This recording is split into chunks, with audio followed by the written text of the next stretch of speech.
Olá, tudo bem?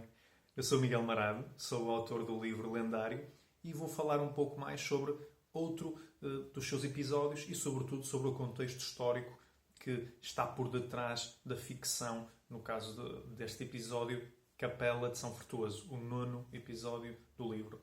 Então, a Capela de São Frutuoso faz referência ao São Frutuoso, um bispo de Braga do século VII, que é uma personagem importante no contexto do reino visigodo aqui da Península Ibérica.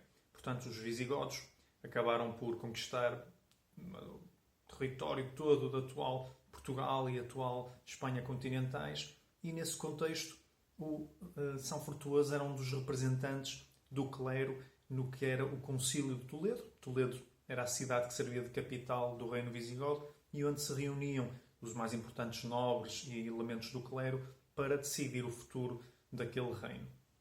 E São Frutuoso era bastante mais do que isso. Além de ser um representante do clero, era alguém ligado ao desenvolvimento de muitos mosteiros, da adoção de regras monacais que deveriam a ser características desta região, toda esta península durante este período e, portanto, acaba por se tornar uma referência daquilo que é a história do catolicismo na Península Ibérica. Neste contexto, o São Frutuoso tem como, durante a sua vida, tem dois reis que são bastante importantes para o contexto aqui do livro. Nomeadamente o rei Quindasvinto e o rei Recesvinto. Quindasvinto é um rei que chega ao poder através de um golpe.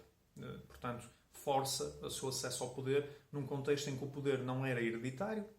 Tipicamente, o poder ao rei era atribuído exatamente pelo tal Concílio de Toledo e, portanto, por eleições, mas o Quindasvinto chega ao poder através de um golpe e, para evitar que lhe suceda o mesmo a ele, não é? Para evitar ser tirado do poder por outro golpe, basicamente suprime, ataca, esmaga toda a sua oposição. E, a dada altura, adota como co-monarca, portanto, como um segundo rei, o seu próprio filho, o tal Recesvinto.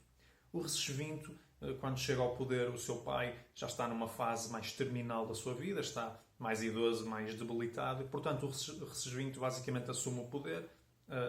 Isto é uma forma do Quindasvinto evitar a tal eleição pelo Concílio de Toledo, que poderia ser referente a outro nobre, e, portanto, o Recesvinto o que faz é, quase imediatamente, acaba com esta perseguição aos tais inimigos do seu pai, uma vez que eles já tinham sido basicamente aniquilados, e decide voltar a uma repressão já antiga também, aqui no contexto da Península Ibérica e do Reino Visigodo, a perseguição aos judeus. Então, não só ele procura e tenta eliminar os judeus aqui do Reino Visigodo, como também persegue aqueles que apoiam e que escudam os judeus desta perseguição. Portanto, neste contexto, aqui entramos agora na parte ficcional, na qual eu imaginei que o São Frutuoso, sendo uma pessoa ligada ao clero, uma pessoa de alguma bondade, teria tido, primeiramente, a intenção de ajudar os tais oponentes do rei Quindasvinto a sobreviver, a escapar a esta perseguição. E, portanto, eu coloco aqui como algo ficcional que eu acrescento à realidade a existência de um refúgio subterrâneo dedicado a acolher pessoas que eventualmente tivessem conseguido escapar à fúria do rei Quindasvinto. Mas, quando há essa mudança, ainda na fase final de construção deste refúgio imaginário, quando há a mudança de perseguição que se dirige, não continua a dirigir-se aos nobres que se opõem ao rei Quindasvinto, mas passam a dirigir-se aos judeus, o São Frutuoso, o frutuoso bispo de Braga, decide então mudar também o destino deste seu refúgio e decide acolher e proteger alguns judeus, também eles perseguidos pelo rei, desta vez Recesvinto. Ou seja, obviamente isto é imaginário, é algo que corresponde a uma visão muito mais contemporânea das coisas, que se traduz também no facto de ter continuado ao longo dos séculos a perseguição aos judeus e de hoje em dia termos uma aguçada percepção de quão errado é perseguir um grupo pelas suas crenças religiosas, e eu quis atribuir algumas dessas características ao São Frutuoso, que então cria o tal refúgio que servirá de abrigo aos judeus e que muitos séculos mais tarde apesar de se ter perdido no tempo por debaixo da sua capela, que mais tarde se construiu, acaba por ser o refúgio também de Rodrigo Baldaia no contexto de lendário.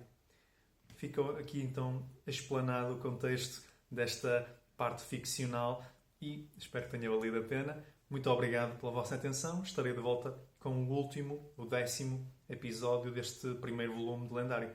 Até breve.